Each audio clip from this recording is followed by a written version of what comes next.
Hello dear learners, welcome back to our channel Prime Brain, जहां हम complex ideas, complex questions को easy way में solve करते हैं। Right. So in the series of ratio and proportion, आज हम फिर से आप सभी के लिए कुछ और क्वेश्चंस लेकर के आए हैं रेशियो एंड प्रोपोर्शन से रिलेटेड, जो जनरल कॉम्पिटिटिव एग्जामिनेशंस हो या फिर स्कूल के एग्जामिनेशंस हो, दोनों में काफी हेल्पफुल होने वाले हैं। So this is the first question for today and we will discuss questions one by one, right? So the first question for today is determine the ratio of the diagonal of a square to its side, right? It means कि हमें ये इस question की खास बात ये है, इस क्वेश्चन में हमें अरिथमेटिक तो जानना ही जानना है, प्लस इसके साथ साथ हमें ज्योमेट्री के कुछ कंसेप्ट्स को भी डील करना है, राइट? तो ज्योमेट्री के कंसेप्ट्स को भी समझते हुए और अरिथमेटिक के क्वेश्चंस को सॉल्व करेंगे। देखिए, ज्यादातर क्वेश्चंस ऐसे होते हैं एग्जामिनेशंस में, वैसे क्वेश्चंस पूछे जाते हैं जो मैथमेटिक्स के एक या दो से ज्यादा कंसेप्ट्स को कैरी करता हूँ, राइट? और इस क्वेश्चन में भी अरिथमेटिक के साथ साथ ज्योमेट्री का भी कंसेप्ट को कैरी किया गया है।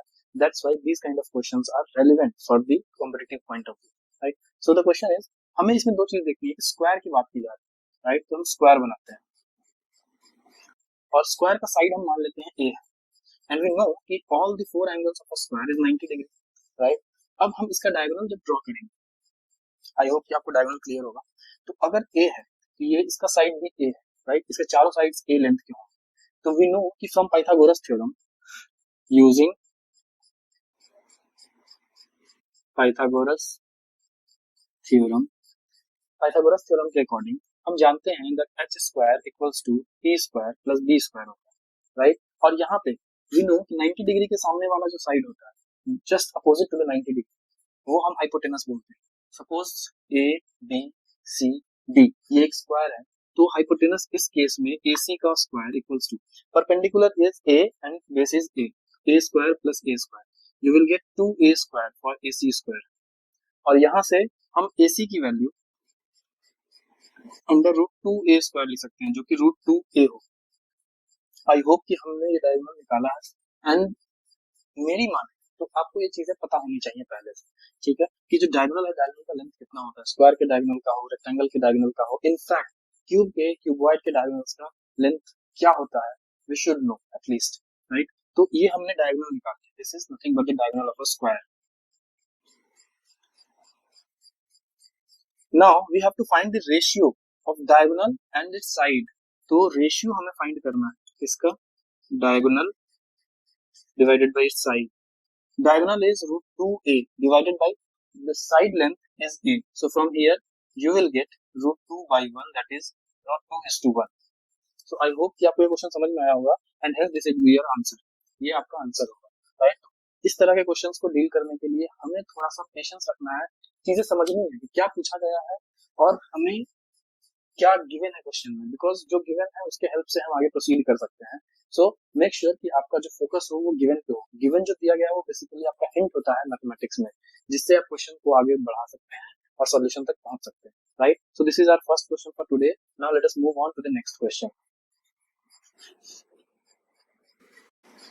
Now, dear learners, this is our second question. Let us read it first.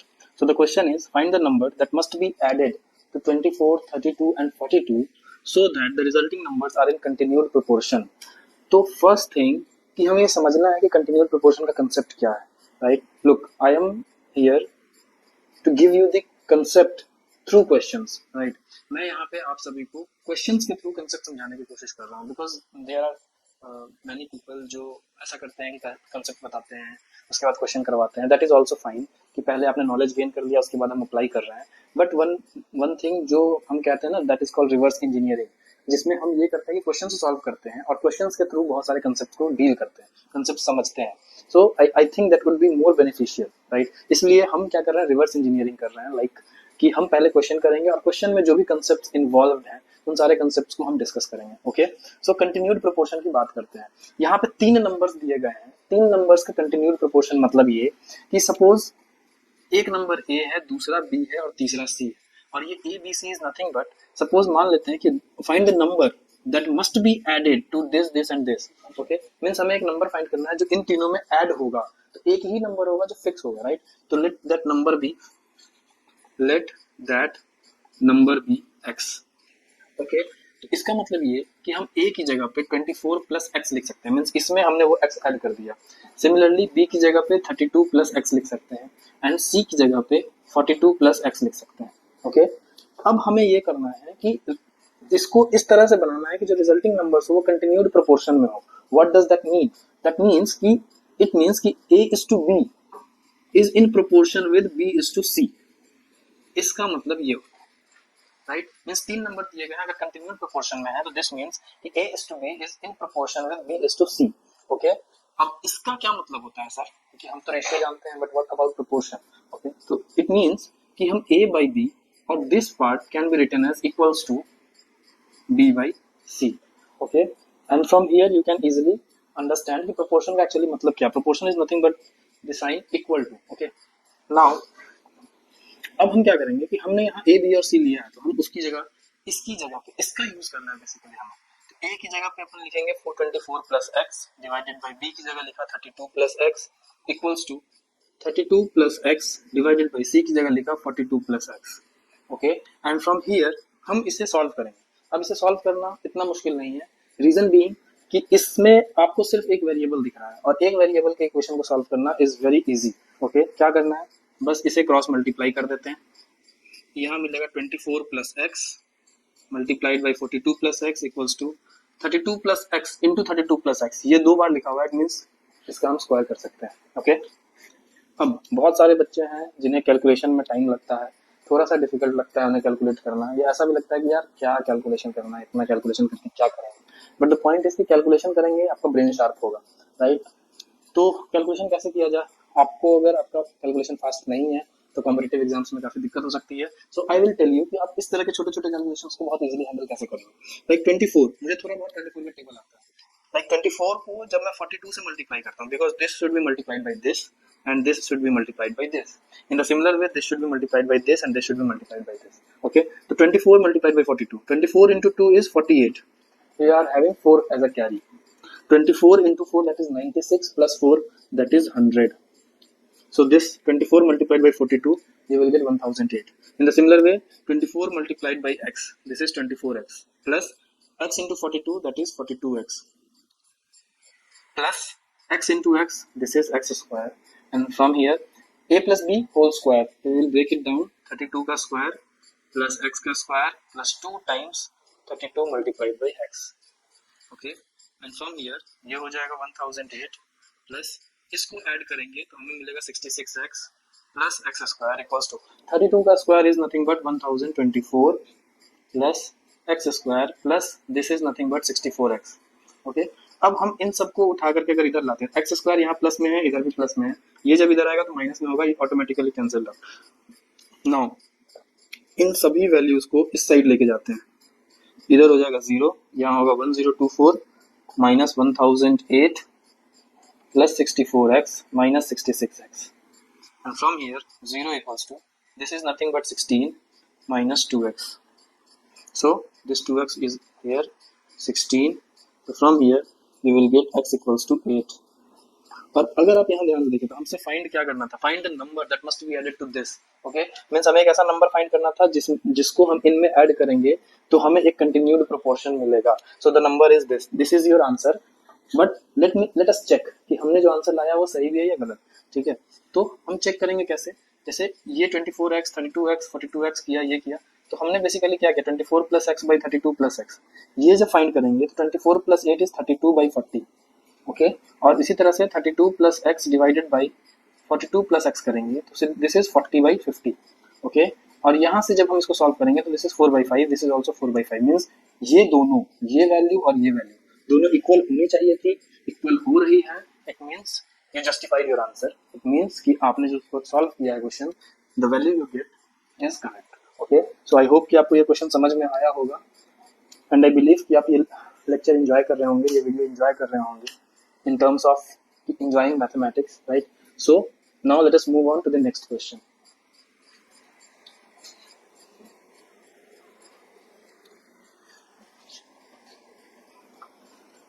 So dear learners, this is our third question for today.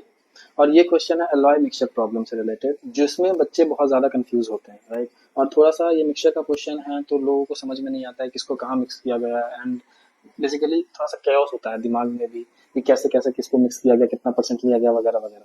इस क्वेश्चन को हम लोग बहुत सिंपल तरीके से समझने की कोशिश करेंगे, सो स्टे फोकस्ड।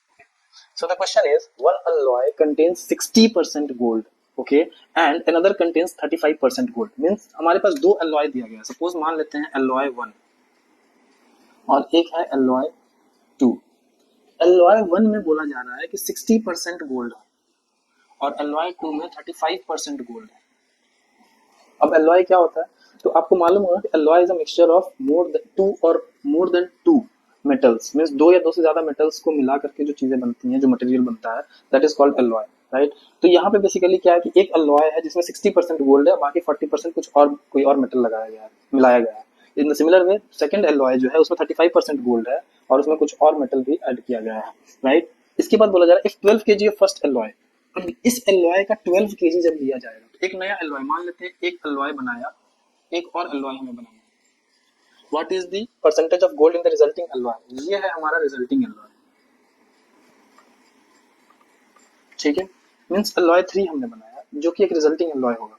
इसमें बोला जा रहा है कि कितना परसेंट गोल्ड का होगा। अब पॉइंट ये है कि फर्स्ट alloy से हमने कितना केजी उठाया है। सबसे पहले तो ये देखते हैं कि 12 kg of first alloy is melted, means 12 kg, first alloy का 12 kg का 60% हम निकालेंगे। alloy 3 में क्या बनेगा? 60% ऑफ 12 kg, राइट, गोल्ड। और इसमें हमारे पास होगा 35% of 8 kg gold. I hope कि आपको यहाँ तक चीजें समझ में आई होंगी। तो जो तीसरा alloy बनेगा, जैसा क्वेश्चन दिया गया उसको मैंने ऐसे ब्रेक किया कि alloy 3 जो रिजल्टिंग alloy होगा उसमें जो 12 kg गोल्ड है उसका 60% लेंगे और जो 8 kg गोल्ड है उसका 35% लेंगे, क्योंकि alloy 2 से लिया गया है, ये alloy 1 से लिया गया है, राइट। और इसको जब हम सॉल्व करेंगे तो you will gate 60/100 multiplied by 12 and from here you will gate 36/5, that is 7.2 kg। Means कि इसमें 7.2 kg गोल्ड होगा ऑफ alloy 1। फर्स्ट alloy का इतना गोल्ड हमें इसमें लेना है, राइट। इन द सिमिलर वे इसकी बात करें अगर, तो हम यहाँ 35/100 मल्टीप्लाइड बाई 8 करेंगे और इसको जब सॉल्व करेंगे then you will get 2.8 kg, right. 2.8 kg, 7.2 kg, इतना gold of alloy 2। I hope कि आपको यहाँ तक समझ में आई होंगी चीजें, right. Now what we have been asked कि percentage of gold in the resulting alloy, तो हमें बेसिकली परसेंटेज ऑफ गोल्ड निकालना in resulting alloy, percentage find करना। परसेंटेज कैसे फाइंड करते हैं? परसेंटेज फाइंड करने के लिए हमारे पास alloy 1 और alloy 2 से मिला करके टोटल कितने गोल्ड आए हैं? 7.2 प्लस 2.8 डिवाइडेड बाई हमारे पास जो टोटल alloy है वो कितना है? 12 kg plus 8 kg, that is 20 kg multiplied by, चूंकि परसेंटेज निकालना है इसीलिए हमें इसे 100 से मल्टीप्लाई करना पड़ेगा। And from here this is 10/20 multiplied by 100, so this is nothing but 50%। So what is the answer? Answer is 50% of the gold in the resulting alloy। जो हमारा फाइनल alloy बना होगा उसमें 50% गोल्ड होगा, राइट। आप directly इसको ऐसे समझेंगे, मतलब एक लेमन टर्म्स में, एक लेमन की भाषा में अगर इसको पढ़ते हैं और डायरेक्टली आंसर सोचने की भी कोशिश करेंगे तो शायद आपको 50% दिमाग में अचानक से ना आए, but this is the process you have to proceed, कि आपको इस तरह से प्रोसीड करना है आगे क्वेश्चन में, आपको इस तरह से थॉट प्रोसेस लानी है। अब आप कहेंगे कि सर जनरल कॉम्पिटिटिव एग्जाम्स में तो बच्चे बहुत क्विकली सॉल्व कर लेते हैं, definitely they can, because they have practised this such kind of questions a lot.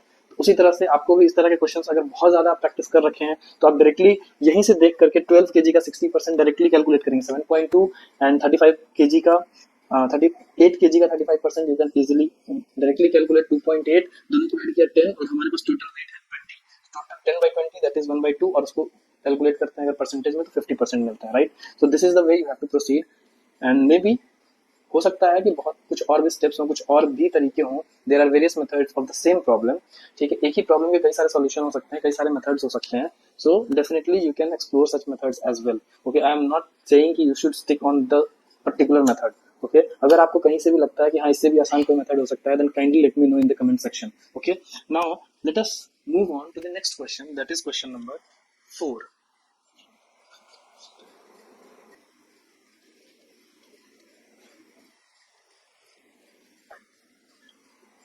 So dear learners, so this is the fourth question for today, and the question is, if a by b plus c equals to b by a plus c equals to c by a plus b, then find the value of each fraction. Her fraction का value find करना है, और it is very obvious कि अगर एक fraction का जो value हमने फाइंड किया वो बाकी दो फ्रैक्शन के वैल्यू के इक्वल होगा, राइट? ये तो दिख रहा है क्योंकि ये तीनों फ्रैक्शन जो है वो इक्वल है, राइट? यहाँ पे इस तरह के क्वेश्चन में ये एक जनरल कंपैरेटिव एग्जामिनेशन के काइंड का क्वेश्चन है जिसमें ऑप्शंस दिए रहेंगे कई सारे ऑप्शंस, लाइक कि एक ऑप्शन दिया जा सकता है कि a इक्वल्स टू इसका वैल्यू 1 होगा, इसका वैल्यू 1/2 होगा, या ऑप्शन दिया जा सकता है कि 1 and 1/2 बोथ। तो इस तरह के क्वेश्चन में ना थोड़ा सा हमें समझने की जरूरत है कि अगर इस टाइप का क्वेश्चन है तो हमें ये भी समझना है कि केसेस बन सकते हैं क्या, क्योंकि कई बार ऐसे क्वेश्चंस में ट्रिक किया जाता है एग्जामिनेशंस में, राइट? तो जब भी हम क्वेश्चन को अप्रोच करते हैं then we should think first कि हाँ क्या इसमें कुछ और केसेस बन सकते हैं क्या। So here in this question हमारे पास दो केसेस बनेंगे। एक केस होगा केस वन ये होगा that a plus B plus C equals to 0। ऐसा हो सकता है कि जो a plus B plus C जो तीन वैल्यूज है a b c की उनका सम करने पे हमें 0 मिले, राइट? तो यहां से हम लिख सकते हैं कि a plus b equals to minus c और b plus C equals to minus a और a plus C equals to minus b, right? और जब हम ऐसा करेंगे तो यहाँ से हमें जो वैल्यूज मिलेंगे वो क्या मिलेंगे, a divided by b plus c is minus a, right? तो यहाँ से हमें वैल्यू मिलेगी -1। In the similar way b divided by minus b that is -1, this is equals to b by minus b, this is equals to c by minus c. तो यहाँ से हमें एक वैल्यू मिल रही है -1, राइट? इस केस से when a plus B plus c equals to 0, right? But what if a plus b plus c is not equals to 0, तब क्या होगा? इन दैट केस हम एक रेशियो का प्रॉपर्टी यूज करेंगे that is called property of equal ratio, right? तो हम using property of equal ratio, अब इक्वल रेशियो के प्रॉपर्टी को यूज करना है। अब ये प्रॉपर्टी है क्या और कैसे यूज करते हैं इसको?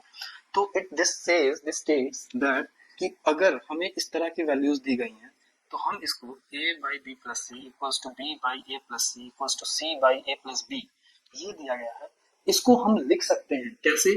इनके न्यूमरेटर को ऐड करके, that is a plus B plus C, okay? और इनके डिनोमिनेटर को भी ऐड करके, राइट? मतलब डायरेक्टली हम ऐड कर सकते हैं जो न्यूमरेटर के तीनों टर्म्स हैं वो, और जो उनको ऐड करके न्यूमरेटर में लिख दिया, और जो डिनोमिनेटर के तीनों टर्म्स हैं वो उनको ऐड करके हमने डिनोमिनेटर में लिख दिया। So this is nothing but b plus C plus a plus C plus a plus B, right? और यहाँ से हमें मिल जाएगा a plus B plus C divided by 2 times a plus B plus C, right? और यहाँ से आप देख पाएंगे कि ये a plus B plus C cancel out हो जाएगा and you will get 1/2, okay? So I hope कि यहाँ तक चीजें आपको बहुत क्लियर होंगी। तो यहाँ से हमें क्या मिला कि इसी सेम रेशियोज का, इन्हीं रेशियोज का जो वैल्यू है 1/2 आ रहा है, राइट? और इन्हीं रेशियोज का जो वैल्यू था वो -1 आ रहा था, considering 2 different cases, okay? So your answer would be -1 and 1/2, right? So ये आंसर आपका कंप्लीट होगा। मींस अब एमसीक्यू में ऑप्शन में अगर -1 1/2 और सी में -1 and 1/2 बोथ दिया है तो इन दैट केस आपको कंफ्यूज नहीं होना है, you have to tick option C, okay? So I hope कि आपको ये चीजें समझ में आई होंगी, ये क्वेश्चन समझ में आया होगा, और मोस्ट इंपॉर्टेंटली ये जो प्रॉपर्टी है रेशियो की, ठीक है, ये आपको क्लियर हुई होगी, क्योंकि ये प्रॉपर्टी भी कई बार ऐसा होता है जो कि छोटी छोटी चीजें हमें बहुत हेल्प करती हैं क्वेश्चंस को क्विकली सॉल्व करने के लिए, right? So this property I hope कि ये प्रॉपर्टी आपको काफी हेल्प करेगा क्वेश्चंस को सॉल्व करने के लिए, ठीक है? So now this is the fourth question and now let us move on to the next one.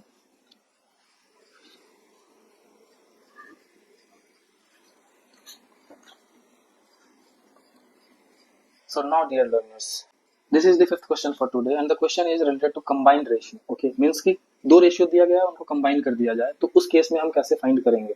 दो अलग अलग रेशियो दिए गए हैं, उन दोनों को जब हम कंबाइन करेंगे तो हम उसको कैसे फाइंड करते हैं, इस टाइप का क्वेश्चन। ये बहुत सिंपल बेसिक क्वेश्चन है, फंडामेंटल क्वेश्चन है, बट कई बार बच्चे बहुत एडवांस लेवल के क्वेश्चन को सॉल्व कर पाते हैं, बट जो फंडामेंटल क्वेश्चन है उसमें वो रह जाते हैं, राइट। सो हमें फंडामेंटल क्वेश्चन पे भी फोकस करना है एंड स्टेप अप करना है gradually to the advance level, right. Since हमारा ऑब्जेक्टिव ही है इस चैनल का जीरो से हीरो बनने तक का सफर, तो इसलिए हमें फंडामेंटल्स पे भी उतना ही जोर देना है जितना हम एडवांस पे भी देंगे, right? So this is the question, and the question is like this: if a is to b equals to 2 is to 3 and b is to c equals to 4 is to 5, then determine the ratio a is to b is to c. So this question को हम बोलते हैं combined ratios, ठीक है। Means हम basically क्या कर रहे हैं कि दो अलग अलग रेशियो को कंबाइन करेंगे, तो इन दैट केस कैसे सॉल्व किया जाए, okay. So a is to b equals to 2 is to 3 ये गिवन है, okay, and b is to c equals to 4 is to 5 ये गिवन है। अब हम समझते हैं कि अगर आप ध्यान से देखेंगे तो b इन सब में b जो है वो कॉमन है, b यहाँ पे भी है, b यहाँ पे भी है, राइट। लेकिन एक चीज है जो हमें क्लिक कर रही है कि b के जो कॉरेस्पॉन्डिंग नंबर दिया गया वो 3 दिया गया, और यहाँ जो b के कॉरेस्पॉन्डिंग नंबर दिया गया वो 4 दिया गया। इन दोनों को कंबाइन कैसे करेंगे, ठीक है, ये थोड़ा सा मुश्किल हो सकता है। तो इसको कंबाइन करने के लिए सिंपल तरीका ये है कि जो b है दोनों केसेस में उस b को हम इक्वल कर देते हैं, और जब इक्वल कर देंगे तो हमारे लिए उसके कॉरेस्पॉन्डिंग जो a होगा और c होगा वही मिल करके बनाएगा a is to b is to c। क्या बोलना चाह रहा हूं मैं, देखते हैं, राइट। तो अब हम कैसे कंबाइन कर सकते हैं, कैसे इक्वल कर सकते हैं? इस 3 को क्या मैं 4 बना सकता हूँ? The answer is no, directly 4 नहीं बना सकता। या फिर इस 4 को क्या मैं 3 बना सकता हूँ? The answer is again no, 4 को भी 3 नहीं बनाया जा सकता। तो क्या खेल सकता है, एक कॉमन बैकग्राउंड बनाते हैं। कॉमन बैकग्राउंड मतलब या तो कुछ ऐसा करते हैं, 3 को किसी ऐसे नंबर से मल्टीप्लाई करते हैं जो हमें एक रिजल्ट दे जो 4 को 4 से भी डिवाइड हो जाए, राइट। तो हम ऐसा कैसे कर सकते हैं? तो हम बेसिकली क्या करेंगे, इसको हम ऐसा लिख सकते हैं कि a by b equals to 2/3, same चीज है। अब मैंने क्या किया कि इस 3 को 4 से मल्टीप्लाई किया, और यहाँ लिखा है b by c equals to 4/5, और इस 4 को मैं 3 से मल्टीप्लाई करूंगा, तो 3 into 4 is 12 and 4 into 3 is 12 again, right. तो हमारा इस केस में b की जो वैल्यू हो वो इक्वल हो गई, but here the point is कि मैंने यहाँ 4 से मल्टीप्लाई किया तो इसकी वजह से ये रेशियो बदल गया, राइट। लेकिन हमें रेशियो बदलना नहीं है, रेशियो को सेम रखना है। तो इन दैट केस अगर मैंने इसे 4 से मल्टीप्लाई किया है तो हमें इसके न्यूमरेटर को भी 4 से मल्टीप्लाई करना पड़ेगा, ओके। और सिमिलरली अगर मैंने यहाँ 3 से मल्टीप्लाई किया है तो इसके डिनोमिनेटर को भी हमें 3 से मल्टीप्लाई करना पड़ेगा, okay. So from here you will gate 8/12 और यहाँ से 12/15, राइट। अब इस केस में ये हो गया हमारा a/b और ये हो गया हमारा b/c, right. So this means, what does this mean? This means कि b के कॉरेस्पॉन्डिंग 12 है, यहाँ भी b के कॉरेस्पॉन्डिंग 12 है, तो यहाँ से हम लिख सकते हैं कि a is to b is to c equals to, अब a के कॉरेस्पॉन्डिंग क्या है 8, b के कॉरेस्पॉन्डिंग 12 कॉमन हो गया दोनों जगह, तो हम यहाँ डायरेक्टली 12 लिख सकते हैं, और c के कॉरेस्पॉन्डिंग क्या है 15। So this would be your resulting ratio, ठीक है। तो ये है हमारा answer, right. So I hope dear students कि आपने इसको एंजॉय किया होगा, एंड आई होप कि आप सभी प्राइम ब्रेन चैनल को लाइक शेयर एंड सब्सक्राइब कर रहे होंगे। हमें अपना प्यार देते रहिए इसी तरह से, सो दैट कि हम इस तरह के और इंसाइटफुल वीडियोस आपके लिए बनाते रहें, इस तरह के और थॉटफुल वीडियोस, इस तरह के और interesting videos related to mathematics बनाते रहें, सो दैट कि आप मैथमेटिक्स को सीख सकें। अगर आप जीरो भी हैं तो वहां से हीरो बनने तक के सफर में हम आपके साथ हैं, आप इसको कंटिन्यू कीजिए। एंड आई होप कि रेशियो एंड प्रोपोर्शन के जो पिछले कई सारे क्लासेस हैं उसमें मैंने मोस्टली बहुत सारे कंसेप्ट्स को क्लियर किया है। अगर आपने नहीं देखा है then kindly go through those videos as well, and if you like the channel, if you like the content, then kindly like share and subscribe, जिससे हमें मोटिवेशन मिलेगा कि हम और भी वीडियोस को आगे बनाते रहें, राइट, और कंटिन्यू करें। सो आई होप कि आप सभी इस चीज को मानेंगे, समझेंगे और अपना प्यार यूं ही देते रहेंगे। So till then, take care of yourself, keep studying, keep learning, keep growing with Prime Brain. मिलते हैं नेक्स्ट वीडियो में एक नए चैप्टर, एक नए कंसेप्ट के साथ। So thank you very much.